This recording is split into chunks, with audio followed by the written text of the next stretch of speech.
Hi everyone, welcome back to Quick Guide.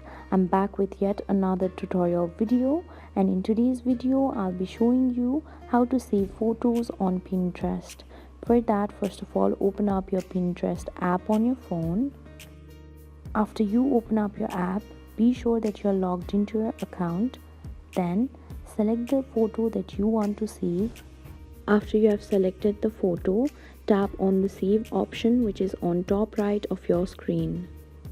Now select the board in which you want to save your photo. Now your photo has been saved on your board. To view the saved photo, tap on the saved option, which is at the bottom right of your screen. And there you'll see your saved photo. This way you can save photo on Pinterest. Thank you for watching. If you liked the video, please hit the like button. If you want to see more tutorial videos, hit the subscribe button. And if you have something to say, please leave a comment.